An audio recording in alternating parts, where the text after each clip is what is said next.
Aníbal Díaz. Buenos días en este gobierno de la mañana de esta Z101. Reitero el saludo y el cariño a todos los integrantes de este magnífico equipo y sobre todo a don Álvaro Albelo y don Álvaro, qué visión tuvo y qué olfato cuando en los días iniciales a esta crisis sanitaria inició una campaña injundiosa, sesuda, sobre mantener las elecciones en el mes de mayo. Muchos, imbuidos de la muy buena fe, cargados de la prudencia ante lo desconocido, bueno, abanderamos sobre la base de que quizá mayo no, una fecha bien próxima, y de hecho los partidos políticos consensuaron el 5 de julio. Observando todo lo que se ha ido dando en torno a las medidas sanitarias, el ritmo que lleva el país con este tema del contagio, nos muestra de que ciertamente haciendo lo que vamos a hacer el 5 de julio, quizás lo pudimos haber hecho en mayo. Sin embargo, todo obra para bien, porque de alguna manera el hecho de haberse dado todo este espacio que aún nos deja 60 días para las elecciones, permite de que se sigan haciendo otras tantas medidas y ajustes a las ya tomadas para que generemos mayores niveles de confianza en la población. Y sobre todo, para que se busque una salida legal, justa, viable para el tema del voto de los dominicanos y de las dominicanas en el exterior. Los dominicanos en el exterior generaron durante décadas una campaña para poder ejercer el sufragio.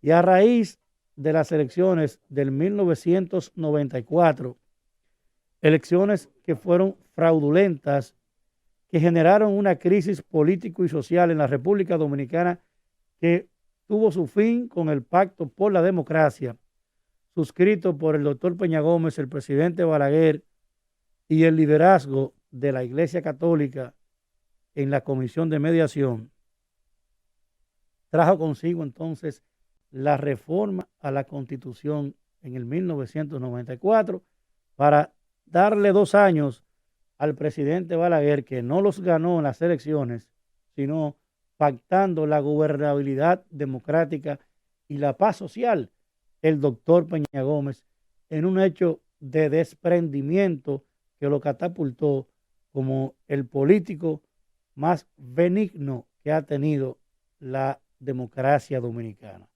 Un hombre que demostró que su paso por la política no era el poder por el afán por el poder, sino la visión más amplia de la concreción de las aspiraciones de mejor vida, de mejor país, de mayor institucionalidad, Peña Gómez.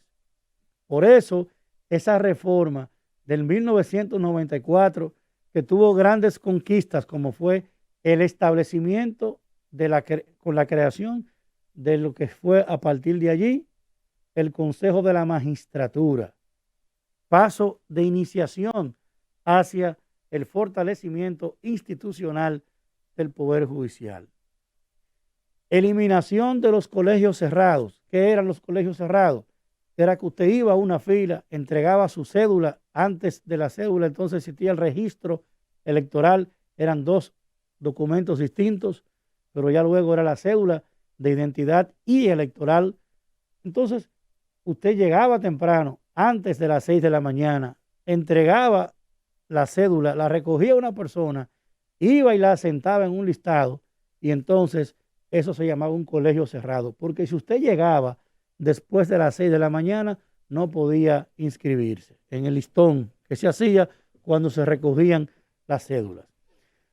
La tercera y más importante de todas esas conquistas que produjo esa reforma del Pacto por la Democracia, entonces, fue y resultó la doble nacionalidad. Esa conquista de la doble nacionalidad a la sazón de esa reforma constitucional, Sinayit. Aníbal, porque estaba en protocolo. No sé si dentro de las conquistas ya mencionaste una, porque como te digo, estaba en protocolo y no te pude escuchar ahí. Lo de la creación del Consejo Nacional de la Magistratura. Sí, la primera, ¿verdad? Paso de iniciación hacia la transformación judicial. Exacto, esa es esa yo entiendo que es una de las más importantes. Correcto. De ese pacto por la democracia, donde lamentablemente le quitaron 2 años de gobierno al presidente Joaquín Balaguer. No, donde lamentablemente se le dieron 2 años al presidente Balaguer. Balaguer. Le quitaron 2 años. Que no ganó las elecciones. Él ganó las elecciones. Peña Gómez. Él ganó las elecciones, Peña Gómez perdió y le quitaron 2 años a Balaguer. Pero no hay problema, ya eso pasó. A todos los PRMistas y PRDistas que se recuerden bien de esas posiciones allí. Anótensela ahí. Sí, oigan bien. Oigan bien. ¿Dónde radica entonces el cuarto aspecto de esa reforma? La doble nacionalidad, que como consecuencia trae el que los dominicanos que adquirieran la nacionalidad nueva a la que se estaban pues jurando, que en mayor medida lo era la nacionalidad norteamericana, entonces ahí nace el voto de los dominicanos en el exterior, con la fuerza, con la vehemencia, con el trabajo, con el sostenimiento económico y social que han hecho nuestros dominicanos en la ciudad de Nueva York en principio y luego en todos los Estados Unidos y ya en el mundo. Tenemos representación de dominicanos y dominicanas desde la China, desde Japón, no hablemos de Europa. Los 3 principales países que nos generan ingresos de dólares: Estados Unidos, Italia, España. Nosotros tenemos un compromiso como República Dominicana con nuestros dominicanos exiliados económicos, gente buena, con espíritu emprendedor, que se va de forma resiliente hacia los Estados Unidos y otros destinos a buscar mejor vida.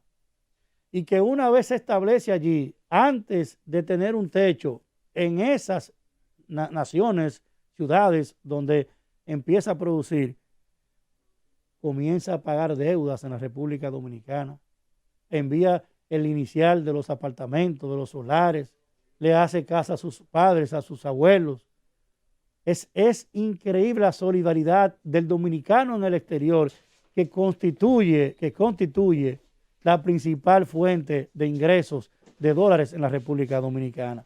No podemos ir a un proceso electoral en el que no busquemos de manera prudente, legal y viable que ese derecho que tienen nuestros dominicanos de aquí, pero con el establecimiento allá, dominicanos que están siendo en gran medida golpeados por esta crisis, tienen que ser parte de la solución. La Junta Central Electoral y el liderazgo de los partidos políticos tienen que buscar una salida para que los dominicanos en el exterior puedan votar como mayor conquista social. Llévatelo, Cundo.